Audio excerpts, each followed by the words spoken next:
Hello everyone. मैं आपका अपना दोस्त Dharmendra Kumar. Line to line Hindi NCERT अपन देख रहे थे और उसमें पाचन एवं अवशोषण का आज का टॉपिक है भोजन का पाचन। इससे पहले के लेसन में अपन ने परिचय देख लिया था इस चैप्टर का, जिसमें आहार नाल और उससे संबंधित जो सहायक ग्रंथियां थी वो अपन ने डिस्कस की है। ठीक है। और आज के सेशन में अपन देखेंगे किस प्रकार से भोजन का पाचन होता है, क्योंकि पाचन की परिभाषा में अपन ने देखा था कि जो जटिल खाद्य पदार्थ है या जटिल जो भोजन है, उसको सरल फॉर्म में सरल फॉर्म में अपन कन्वर्ट कर रहे हैं, जिससे उसका क्या हो, आसानी से अवशोषण हो और उससे जो भी एनर्जी अपने को मिल रही है या जो भी कच्चा पदार्थ है जिससे टिश्यू की मरम्मत हो या वृद्धि हो वो हो सके।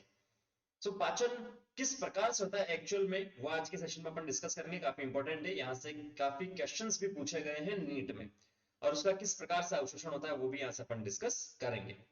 तो स्टार्ट अपन करते हैं। आप लोग एनसीईआरटी लेके बैठिएगा, नोटबुक लेके बैठिएगा, जो भी इंपॉर्टेंट पॉइंट मैं आपको बताऊं नोट करते हुए चलिएगा। भोजन का पाचन। पाचन की प्रक्रिया यांत्रिक एवं रासायनिक विधियों द्वारा संपन्न होती है। रासायनिक का मतलब आपको समझ में आना चाहिए कि बहुत सारे केमिकल इसके अंदर इन्वॉल्व हैं।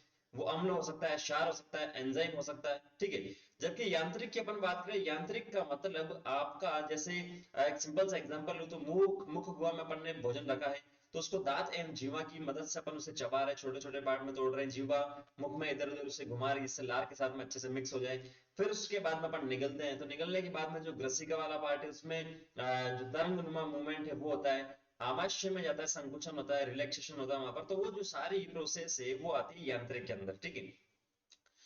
मुख गुहा के मुख्यतः दो प्रकार हैं, भोजन का चवण और निगलने की प्रक्रिया। जैसा अभी मैंने आपको बताया, चवण का मतलब चबाना और निगलना नीचे की ओर उतारना। मुख गुहा के बाहर की ओर अपन ने पहले भी डिस्कस कर लिया कि तीन जोड़ी अपने पास लार ग्रंथियां होती है। ठीक है। कर्ण के पास में होती है, अधोजीवा वगैरह। ठीक है। मैंडिबल के पास में होती है। वो जो क्या करती है, लार का निर्माण करती है और मुख गुहा में रिलीज करती है। तो लार की मदद से दांत और जीवा भोजन को अच्छी तरह चबाने एवं मिलाने का कार्य करते हैं। लार का श्लेष्म भोजन कणों को चिपकाने एवं उन्हें बोलस में रूपांतरित करने में मदद करता है। लार में जो श्लेष्मा होता है, ठीक है, वो क्या करता है, जो भी भोजन है उसको चिपकाने का और उसे बोलस में, बोलस जो शब्द लिया गया है आप लोग नोट कर सकते हैं नोटबुक में, एनसीईआरटी के साइड में। लार प्लस भोजन, जब भोजन के साथ में लार मिलेगा तो उसे अपन बोलते हैं बोलस। क्या बोलते हैं? बोलस। ठीक है। तो बोलस में रूपांतरित करने का काम करता है लार। ठीक है। इसके उपरांत निगलने की क्रिया द्वारा बोलस ग्रसनी से ग्रसिका में चला जाता है। तो ग्रसनी अपने पास क्या होता है, उभय मार्ग होता है। किसके लिए? वायु के लिए और खाना जो अपन ने खाया उसके लिए। ग्रसनी से किस में चला जाएगा? ग्रसिका है, जिसे अपन बोलते हैं ईसोफेगस। ग्रसनी को अपन बोलते हैं फेरिंग्स।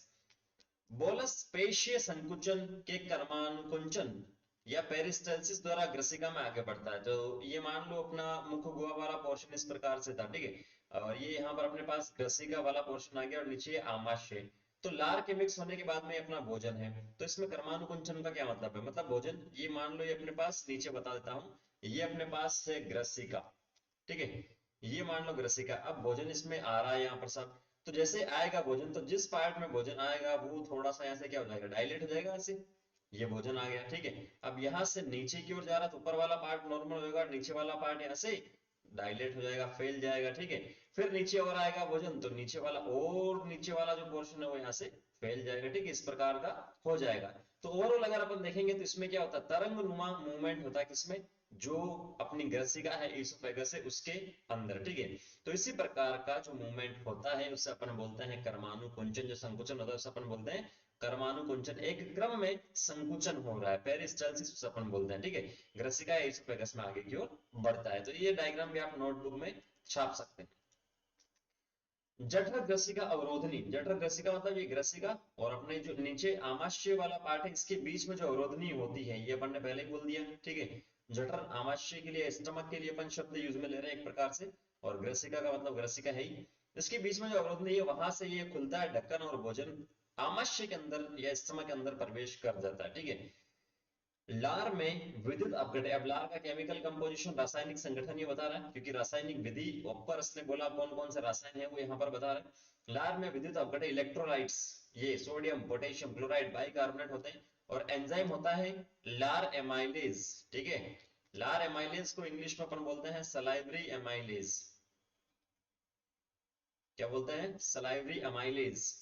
और इसके लिए दूसरा शब्द अपन यूज में लेता है टाइलिन, इंग्लिश में टाइलिन, पी साइलेंट इसके अंदर, ठीक है। तथा लाइसोजाइम होता है, दो एंजाइम एनसीईआरटी में बता रखे हैं, ठीक है। तो एमाइलेज सलाइवरी एमाइलेज, एमाइलेज जो शब्द यूज में लिया गया है वो एमाइलोज से लिया गया है। एमाइलोज केमिस्ट्री में आप लोग पढ़ोगे, और एमाइलोज अपन कार्बोहाइड्रेट्स के लिए जो शर्करा होती है उसके लिए अपन यूज में लेते हैं, कार्बोहाइड्रेट या शर्करा के लिए, ठीक है। और सलाइवरी का मतलब सलाइवा या लार के लिए अपन बोलते हैं। लाइसोजाइम जो होता है, जो ये क्या करता है, लाइसोजाइम एंटी बैक्टीरियल होता है, मतलब बैक्टीरिया अगर मुंह में आपके जा रहा है भोजन के साथ में या मुंह खोल रहे हो तब, तो उन बैक्टीरिया को उनके अपोजिट काम करता है, उसे हटाने का काम करता है लाइसोजाइम, ठीक है। तो पाचन की रासायनिक प्रक्रिया, मुख्य गुहा में कार्बोहाइड्रेट को जल अपघटित करने वाले एंजाइम टाइलिन या लार एमाइलेज की सक्रियता से प्रारंभ होता है, ठीक है। कार्बोहाइड्रेट मैंने आपको बता दी, जो शब्द कहां से लिया गया है, लगभग 30% स्टार्च, स्टार्च भी एक प्रकार का कार्बोहाइड्रेट है, स्टार्च भी क्या है, कार्बोहाइड्रेट ही है। तो अगर आपने मुख में कार्ब स्टार्च लिया है तो उसका 30% जो पाचन है वो किससे हो जाएगा, सलाइवरी एमाइलेज या टाइलिन एंजाइम की सहायता से हो जाएगा, ठीक है। तो 30% स्टार्च बहुत ज्यादा इंपॉर्टेंट है, एआईपीएमटी में पूछा भी गया है एक ऑप्शन में, ध्यान में रखना। इसी एंजाइम की सक्रियता पीएच 6.8 से द्विशर्करा माल्टोज में परिवर्तित होता है। ये जो यहाँ पर स्टार्च है, अगर सलाइवरी एमाइलेज यहाँ पर काम करेगा जैसे यहाँ पर, तो वो किसमें कन्वर्ट कर देगा, माल्टोज, ये भी एक प्रकार की शर्करा है, लेकिन ये द्विशर्करा मतलब दो शर्करा से ये मिलकर बनी है। पीएच बहुत ज्यादा इंपॉर्टेंट है, अम्लीय पीएच होती है, हल्की अम्लीय, इसे अपन बोल सकते हैं एक प्रकार से, ठीक है। 6.8 0 से 7 के बीच में होता है, 0 से 6.9 आप बोल दो तो वो अम्लीय होता है, उसके बाद में 7.1 से 14 के बीच में होता है वो क्षारीय होता है, और 7 जो होता है वो न्यूट्रल होता है, पढ़ा होगा आपने, ठीक है।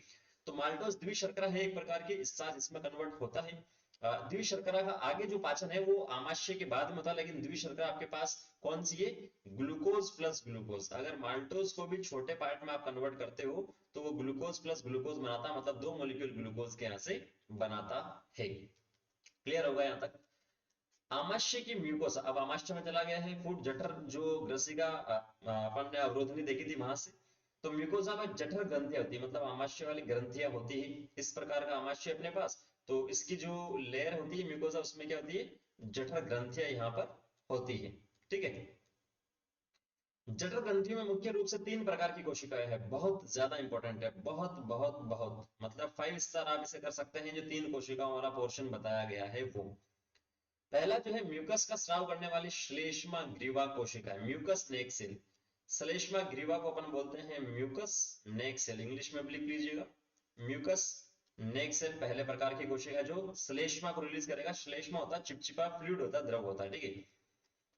दूसरा जो होता है वो होता है पेप्टिक और मुख्य कोशिकाएं, पेप्टिक या चीफ सेल, मुख्य को अपन बोलते हैं चीफ, मुखिया जो होता है, ठीक है, चीफ सेल भी इसे अपन बोलते हैं, जो प्रो एंजाइम पेप्सिनोजन का स्राव करता है। ये एक एंजाइम को रिलीज करता है पेप्सिनोजन, इसके बारे में भी अभी आपको बताऊंगा, इंग्लिश में लिखा है उसने हिंदी में ट्रांसफर कर दिया, ठीक है, ट्रांसलेट कर दिया, ठीक है। और तीसरे प्रकार की जो कोशिकाएं होती है वो होती है वित्तीय या ऑक्जेंटिक, ठीक है, पेराइटल, भित्ति को बोलते हैं अपन पेराइटल, या ऑक्जेंटिक को ऑक्जेंटिक ही इसे अपन बोलते हैं, ठीक है। तीसरे प्रकार की कोशिका होती है जो क्या करती है, HCl को रिलीज करती है, जो एक प्रबल अम्ल है, और नेज कारक को स्रावित करती है, ठीक है। नेज कारक जो विटामिन B12 के अवशोषण में सहायता करता है, तो ये अपन ने पढ़ा। अब इसके बारे में मैं आपको थोड़ा सा डिटेल से बताता हूँ। म्यूकस जो पहले वाली कोशिका थी, श्लेष्मा जिसे बोलते हैं अपन हिंदी में, ठीक है। दूसरा जो है पेप्टिक सेल जो है वो अपने पास क्या कर रहा है, समझिएगा, बहुत इंपॉर्टेंट है। पेप्टिक जो है पेप्सिनोजन, पेप्सिनोजन, अब यहां लिखते चलिएगा, लिखने का काम है, एनसीईआरटी में समझ में नहीं आएगा।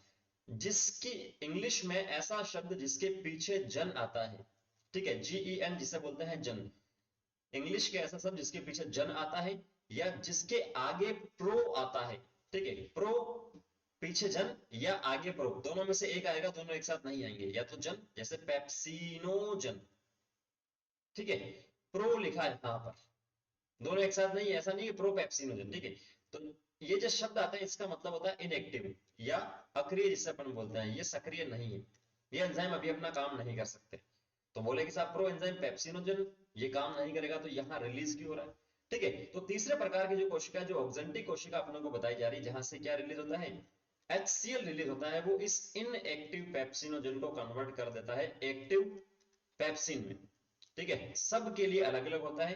पेप्सिनोजन यहाँ पर आ रहा है तो इसको एक्टिव फॉर्म में कन्वर्ट करने वाला HCl है, ठीक है। HCl मैंने अभी आपको बताया प्रबल अम्ल है, तो प्रबल अम्ल है, इसकी पीएच जो होती है 1.8 के आसपास होती है, प्रबल अम्ल है, तब तो ये आमाशय की जो भित्ति होती है उसको यहाँ से खत्म कर सकता है। आपने सुना होगा न्यूज में एसिड अटैक वगैरह, किसी लड़की पे या लड़के पे एसिड अटैक कर दिया, उसका मुंह जल गया या वो जल गया, ठीक है।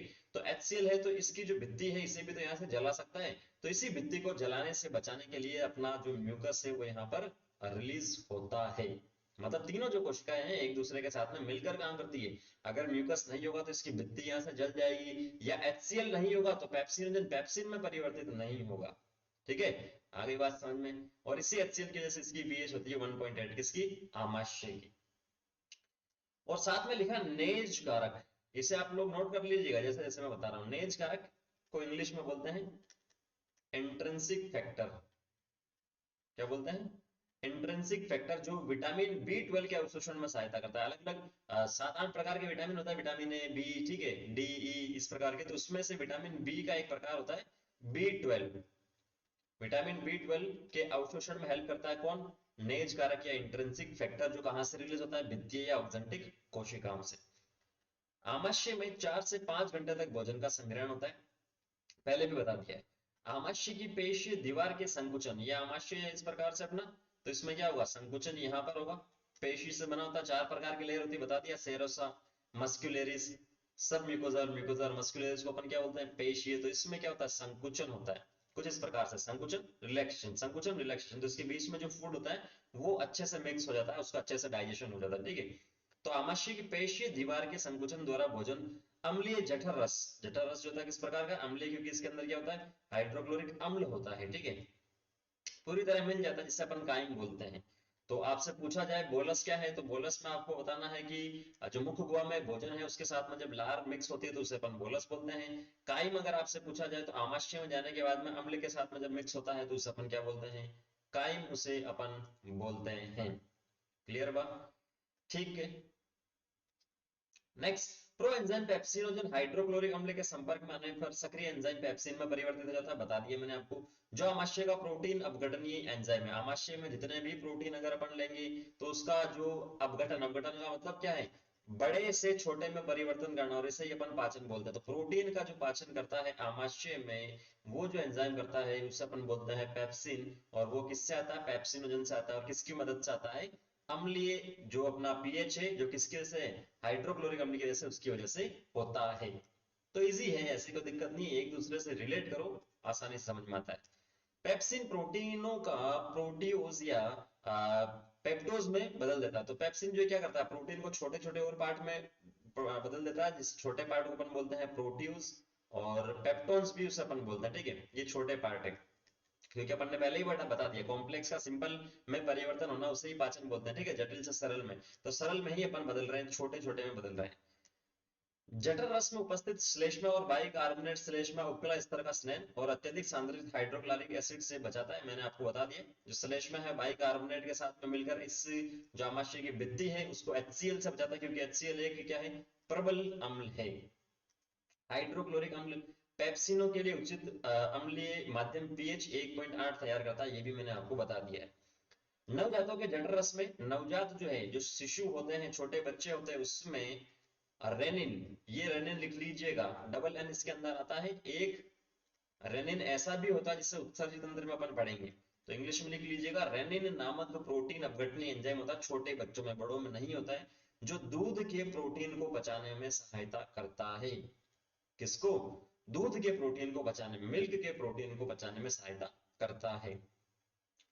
जठर ग्रंथियां थोड़ी मात्रा में लाइपेज भी स्रावित करती है, तो लाइपेज भी आपको ध्यान में रखना है, जो लिपिड का पाचन करता है, बहुत कम, बहुत ज्यादा कम, 99% केस में तो प्रोटीन का ही पाचन होगा पेप्सिन से, ठीक है। छोटे बच्चों की पूछी जाए तो रेनिन आपको बताना है, लिपिड का पूछा जाए तो लाइपेज भी होता है। क्लियर है। तो अभी तक अपन ने क्या क्या देख लिया, अभी तक अपन ने मुख गुहा वाला पोर्शन कर लिया है, यहाँ पर किसका पाचन होता है, ग्रसिका में पाचन नहीं होता है लेकिन कर्मानुकुंचन होता है। आमाशय में पाचन होता है प्रोटीन का। अब आमाशय के बाद में अगर आपने इंट्रोडक्शन परिचय देखा है तो अपने पास क्या आती है, अपने पास आती है छोटी आंत और बड़ी आंत। तो देखते हैं छोटी आंत में किसका पाचन होता है और कैसे होता है। छोटी आंत का पेशीय स्तर कई तरह की गतियां उत्पन्न करता है। छोटी आंत में भी सेम वही 4 लेयर होती है, ठीक है, कई प्रकार की गतियां उत्पन्न करता है। इन गतियों से भोजन विभिन्न स्रावों से अच्छी तरह से मिल जाता है। तो गति होगी तो यहाँ भोजन जो है जो भी यहाँ के केमिकल्स है उसके साथ में अच्छे से मिक्स हो जाता है, और पाचन की क्रिया क्या हो जाती है, सरल हो जाती है।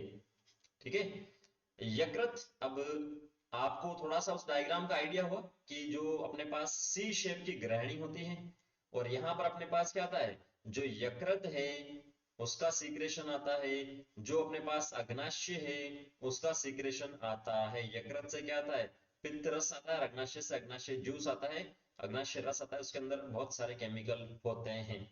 को पता होगा स्फिंक्टर ऑफ ओडाई, ओडी की जो अवरोधनी थी यहाँ पर होती है, ओपन होता है यहाँ पर। ठीक है, ये लास्ट सेशन में अपन ने डायग्राम भी डिस्कस किया था, थ्योरी भी डिस्कस की थी। तो जो यकृत है, अग्नाशय नलिका, यकृत अग्नाशय नलिका द्वारा पित्त, अग्नाशय रस और आंत्र रस छोटी आंत्र में छोड़े जाते हैं। छोटी आंत्र में इतने प्रकार के रस आएंगे। अब अलग अलग अपन देखते हैं, यकृत रस में वैसा कोई एंजाइम नहीं होता, लेकिन फिर भी इसका रोल है। पहले अपन बात करते हैं अग्नाशय रस। अग्नाशय रस में 6 प्रकार के एंजाइम होते हैं। ठीक है, पहला ट्रिप्सिनोजन, जैसे ट्रिप ट्रिप्सिनोजन, जैसे देखो इसके पीछे भी क्या आ गया, जन आ गया, मतलब क्या है, ये इनएक्टिव है।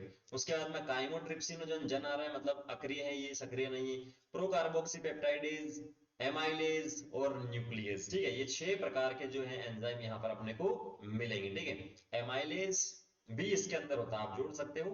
एक होता है एमाइलेज, 5 लिखे इसमें, छठा है एमाइलेज, जो क्या होता है, निष्क्रिय होता है। ये मैंने आपको बता दिया, जिसके भी पीछे जन आता है वो क्या है, निष्क्रिय है। जिसके भी आगे प्रो आता है वो क्या है, निष्क्रिय है। ये अपन ने डिस्कस कर लिया है। आंत्र म्यूकोसा द्वारा स्रावित एंटेरोकाइनेस, अब ये जो मान लो छोटी आंत इस प्रकार की है अपने पास ये। ठीक है, तो यहाँ जो म्यूकोसा लेयर होती है, क्योंकि इसमें भी 4 प्रकार की लेयर होती है, सीरोसा, मस्क्यूलेरिस, सब म्यूकोसा और म्यूकोसा।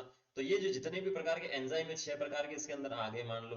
तो लेकिन ये तो आप बोल रहे हो साहब अक्रिय होता है, निष्क्रिय यहाँ पर होता है, तो इसको सक्रिय फॉर्म में परिवर्तित करने वाला जो एक नेक्स्ट एंजाइम आता है वो है एंटेरोकाइनेस।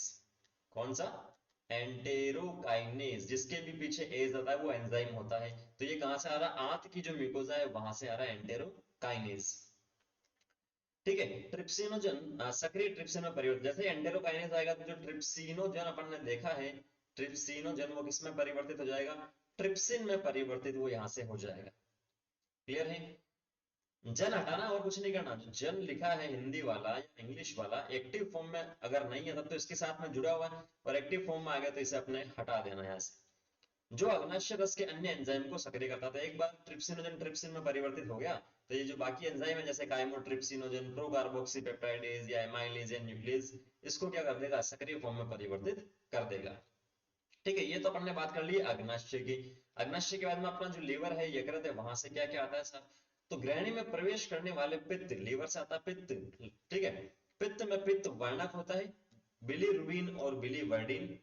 ठीक है, पित्त वर्णक होता है बिलीरुबिन और बिलीवर्डिन। पित्त लवण होता है, कोलेस्ट्रॉल होता है और फोस्फोलिपिड होता है। लेकिन कोई भी एंजाइम नहीं होता है, बहुत ज्यादा इंपॉर्टेंट, 3 स्टार कर लीजिएगा, कि जो लीवर है वहां से जो पित्त आ रहा है उसमें किसी भी प्रकार का एंजाइम नहीं होता है। एक केस आपने सुना होगा जोंडिस, या जिसे बोलते हैं पीलिया, जिसमें शरीर क्या हो जाता है, पीला पीला सा हो जाता है, नाखून या आंखें या होठ वगैरह। तो उसमें जो पित्त वर्णक है बिलीरुबिन और बिलीवर्डिन, वो वहां पर जाके जमा हो जाता है, उनका उत्सर्जन नहीं हो पाता है सही से यूरिन के साथ में। जो मूत्र होता है अपना, उसका भी कलर क्या होता है, हल्का पीला होता है।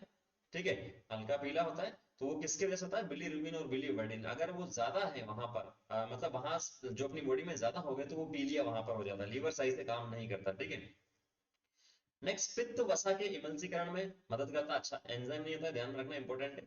पित्त वसा के इमल्सीकरण, वसा इस प्रकार का बड़ा मॉलिक्यूल है मान लो, तो इसे छोटे छोटे पार्ट में कन्वर्ट करने में जो मदद करता है वो कौन करता है, पित्त करता है।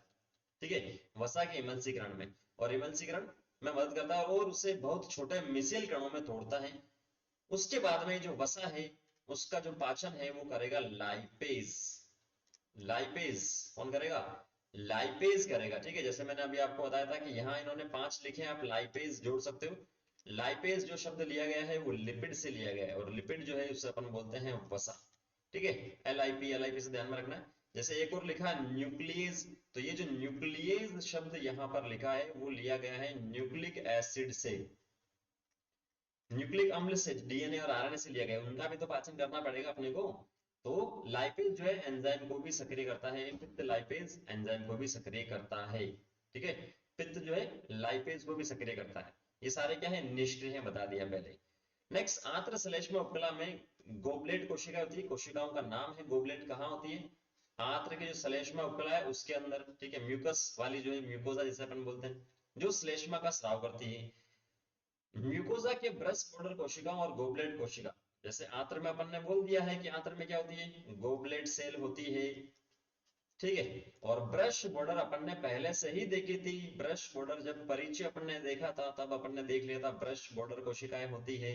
तो ये दोनों कोशिकाओं के जो स्राव है वो मिल करके जो जिस स्राव का निर्माण करते हैं उसे अपन बोलते हैं आंत्र स्राव या सकस एंटेरिकस, इंग्लिश में बोलते हैं सकस एंटेरिकस, ये लिख लो कोई दिक्कत नहीं है, आंत्र स्राव बोलते हैं, ठीक है। सिंपल सा ध्यान में रखना है, जो भी अपने पास छोटी आंत है उसकी जो म्यूकोजा लेयर होती है वहां से जो रस निकलता है, और जो यहाँ पर ब्रश बॉर्डर कोशिका होती है वहां जो रस निकलता है, उन दोनों को आंत्र सकस एंटेरिकस कहते हैं।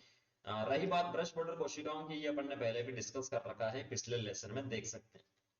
इस रस में कई तरह के एंजाइम होते हैं, सकस एंटेरिकस में कई तरह के एंजाइम होते हैं, जैसे ग्लाइकोसिडेज, ग्लाइकोसिडेज, जैसा कि मैंने आपको पहले बताया, जिसके भी पीछे एज आता है वो सारे एंजाइम होते हैं। ग्लाइकोज आपने सुना होगा, ग्लाइकोजन एक प्रकार का क्या है, कार्बोहाइड्रेट है, या ग्लूकोज आपने सुना होगा, ठीक है।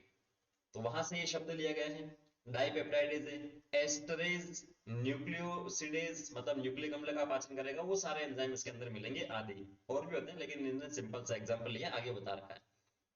म्यूकस अग्नाशय के बाइकार्बोनेट के साथ मिलकर आंत्र म्यूकोसा की अम्ल के दुष्प्रभाव से रक्षा करता है, ये जैसे आमाशय में करा था वैसे ही। तथा एंजाइम की इस सक्रियता के लिए आवश्यक क्षारीय पीएच देता है 7.8। अगर आपसे पूछा जाए आमाशय में पीएच कितनी होती है 1.8, आपसे पूछा जाए मुखगुहा में कितनी होती है 6.8, आपसे पूछा जाए छोटी आंत में कितनी होती है तो होती है 7.8, ठीक है। इस प्रक्रिया में सब म्यूकस ब्रूनर ग्रंथि भी हेल्प करते हैं। तो सब म्यूकोजा में क्या होती है, ब्रूनर ग्रंथि होती है। नीट का प्रश्न है, हाईलाइट कर सकते हैं, आप नोट कर सकते हैं, नीट में पूछा गया कि ब्रूनर ग्रंथि कहाँ होती है, तो वो होती है ग्रहणी की, छोटी आंत की भी कौन सी पार्ट है, ग्रहणी या ड्यूडेनम के सब म्यूकोजा में होती है। क्लियर है, क्लियर होगा यहाँ से, ठीक है। आंत में पहुंचने वाले कायम में उपस्थित प्रोटीन, प्रोट्यूज और पेप्टोन अपघटनी प्रोटीन, अग्नाशय रस के प्रोटीन अपघटनी एंजाइम निम्न रूप से कार्य करते हैं, ठीक है। तो प्रोट्यूज वगैरह ये अपन ने पहले ही बता दिया था कि आमाशय में ही परिवर्तित हो जाता है प्रोटीन। तो प्रोटीन, पेप्टोन और प्रोप्टोज जो लिखा है वो छोटी आंत में है। उसके बाद में जो अग्नाशय रस थे उसमें अपन ने बात की थी ट्रिप्सिनोजन, ठीक है। ट्रिप्सिनोजन जो है एंटेरोकाइनेज की मदद से क्या करता है, एंटेरोकाइनेज की मदद से वो परिवर्तित हो जाता है ट्रिप्सिन में, और ट्रिप्सिन बाकी जो एंजाइम है उसको परिवर्तित कर देता है सक्रिय फॉर्म में, और जो है ये क्या करेंगे, पाचन करेंगे प्रोटीन का। तो ट्रिप्सिन, काइमोट्रिप्सिन और कार्बोक्सी पेप्टाइड्स तीनों मिलकर क्या करेंगे, प्रोटीन का ही पाचन करेंगे, या प्रोटीन के जो छोटे पार्ट है उसके का पाचन करेंगे। और डाई पेप्टाइड, डाई का मतलब होता है दो, इसमें परिवर्तित कर देंगे डाई पेप्टाइड में, ठीक है। उसके बाद में कायम के कार्बोहाइड्रेट, ये तो अपन ने बात कर ली प्रोटीन की। अब कार्बोहाइड्रेट जो है पॉलीसेकेराइड 30% जो है वो तो हो गया मुखगुहा में, लेकिन 70% भी तो बचा हुआ है। तो इस 70% स्टार्च का है पॉलीसेकेराइड का एमाइलेज, एमाइलेज शब्द को भी मैं एक्सप्लेन कर चुका हूँ। शुगर से कार्बोहाइड्रेट से है वो एंजाइम डाइसेकेराइड में कन्वर्ट इसे कर देगा। छोटे फॉर्म में अपन करीब जटिल को सरल में परिवर्तित करें जिससे आसानी से अवशोषण हो, ठीक है। उसके बाद में प्रोटीन के बाद में वसा जो है लाइपेज, लिपिड से शब्द लिया है अपन ने, डाइग्लिसराइड में परिवर्तित होता है। उसके बाद में मोनोग्लिसराइड ग्लिसरॉल से बना होता है, इसे अपन बायोमोलिक्यूल में देखेंगे। ग्लिसरॉल जो है और फैटी एसिड वसी अम्ल है उससे मिलकर बना होता है वसा, तो वो अपन डिस्कस करेंगे। सिंपल सा टर्म आप ध्यान में रखो।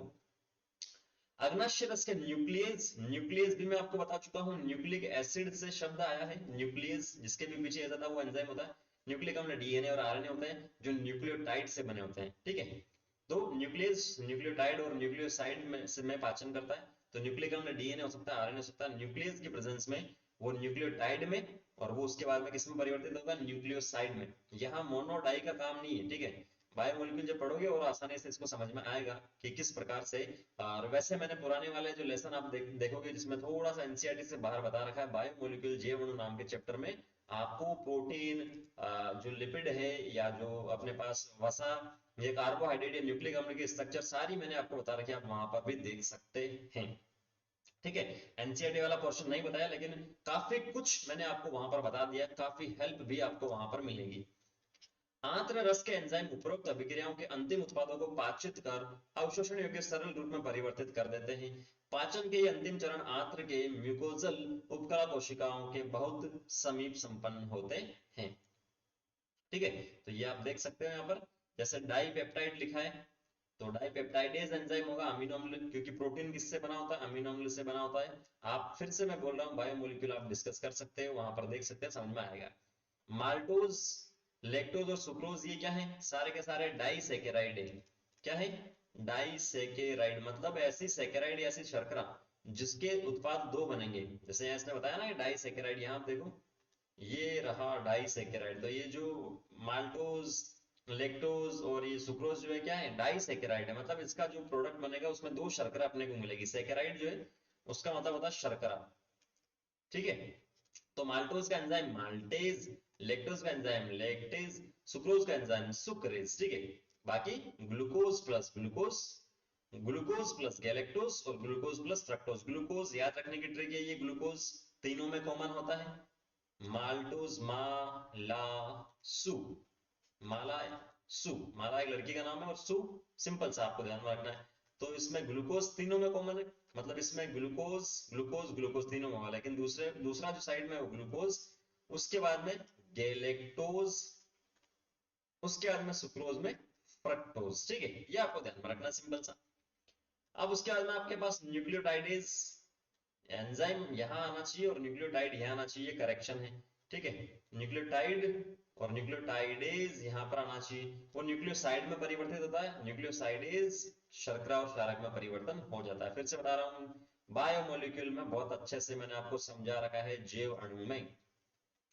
डाई मोनोग्लिसराइड मतलब लिपिड की बात कर रहा है, लाइपेज आएगा यहाँ पर, वसी अम्ल और ग्लिसरॉल, जैसा मैंने अभी आपको कुछ समय पहले बताया था, उससे परिवर्तन हो जाएगा। ठीक है, अपचित और अवशोषित पदार्थों को मल कहते हैं। फिकल या फिकस मटेरियल भी इसे अपन बोलते हैं। ठीक है, जो अस्थायी रूप से मल त्यागने से पहले तक मलाशय में रहता है, स्थायी नहीं है वहां पर, आज नहीं तो कल तो निकालना पड़ेगा उसे। जठरांतरिक पथ की क्रियाएं विभिन्न अंगों के उचित समन्वय के लिए तंत्रिका और हार्मोन के नियंत्रण से होती है।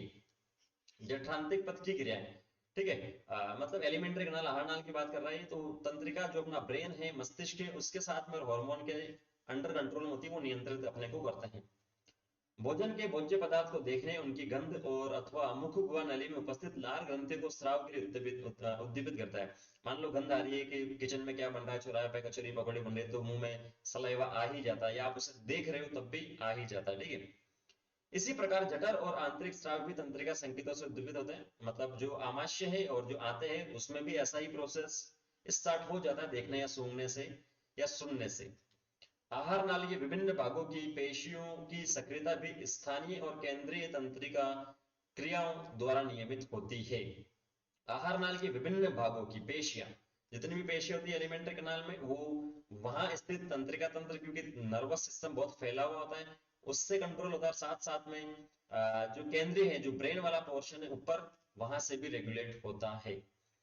हार्मोनल नियंत्रण के अंतर्गत जठर और यांत्रिक म्यूकोजा से निकलने वाले हार्मोन पाचक रसों को स्रावित को करते हैं। तो हार्मोन आपको अपना 22वां चैप्टर है 11th क्लास का, उसके अंदर बता रखे, तो वहां पर अपन हार्मोन डिस्कस करेंगे। ठीक है, जंतुओं की ऊर्जा आवश्यकताओं, अब एनर्जी वाला एक बहुत बड़ा बहुत अच्छा टॉपिक अपने को दे रखा, क्वेश्चन हालांकि नहीं पूछा गया, पूछ सकता है कभी भी।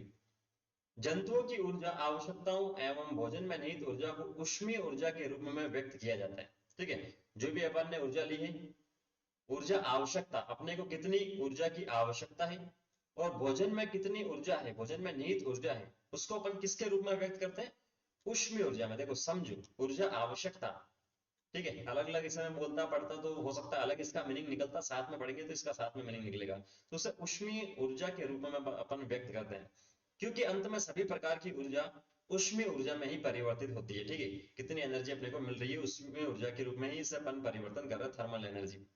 तो इसकी यूनिट जो होती है सामान्यतः अपन किस में मापते हैं, या तो कैलोरी में माप लो या जूल में माप लो, ठीक है। केमिस्ट्री और फिजिक्स में पढ़ते हैं अपन इसे, कैलोरी और जूल में माप इसे अपन सकते हैं।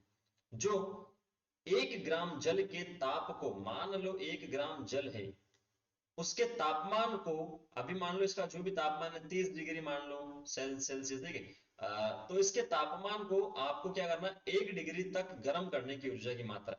तो यहां मैं इसे कोई भी ऊर्जा मैं दे रहा हूं जो कैलोरी या जूल में, तो इसको 30 से कितने में कर देगा, 31 में कर देगा, ठीक है। तो वो ऊष्मीय ऊर्जा है।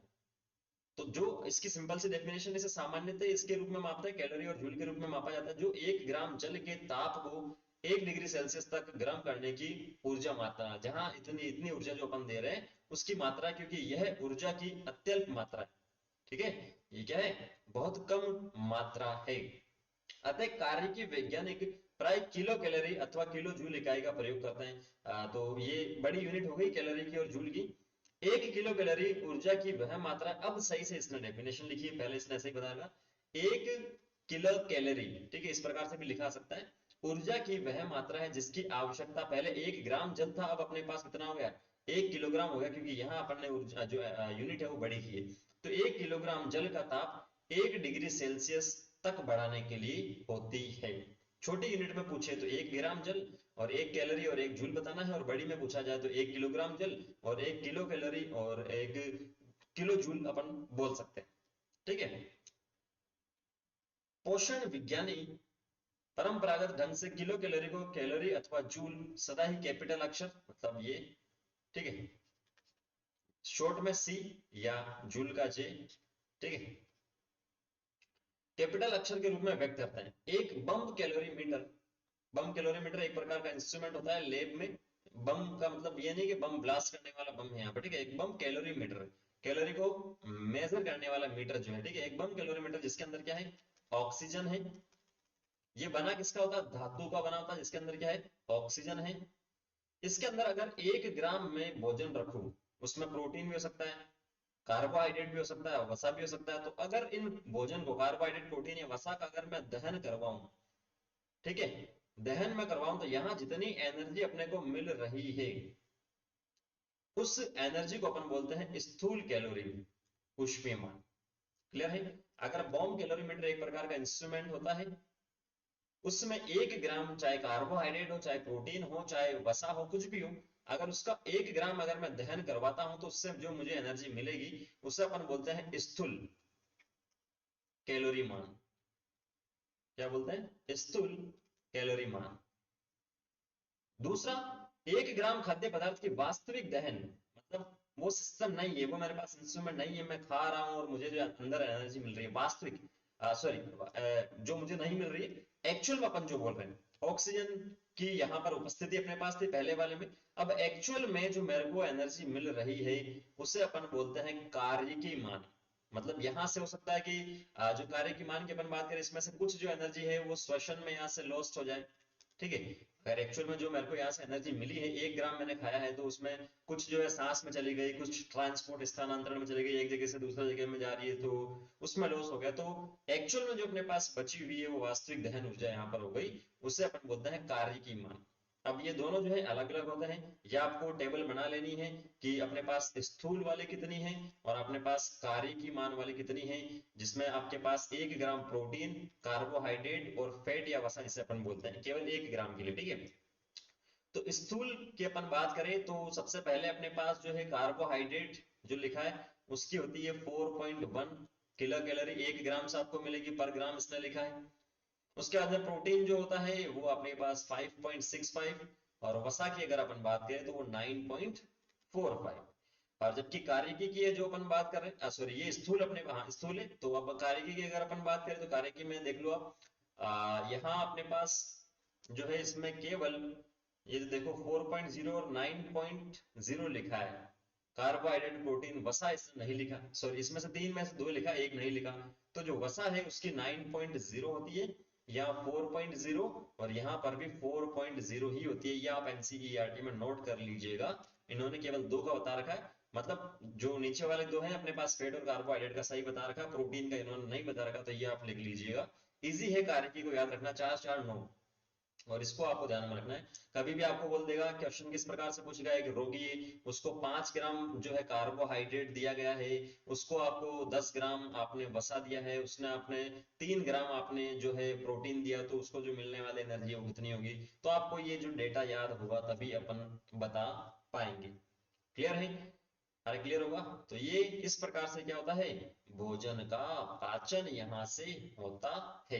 अभी अवशोषण वाला पॉइंट जो है वो नहीं किया अपन ने, अवशोषण वाले में अगले सेशन में अपन करेंगे, नहीं तो लंबा लेसन यहाँ से हो जाएगा। ठीक है, तो वैसे भी बड़ा लेसन है तो कोई दिक्कत नहीं है, मैं टाइम पास करता हूँ नहीं, जितना अपना काम है उसे पढ़ाया जाए, उससे क्लियर किया जाए इस टॉपिक को, जिससे कोई भी दिक्कत ना आए।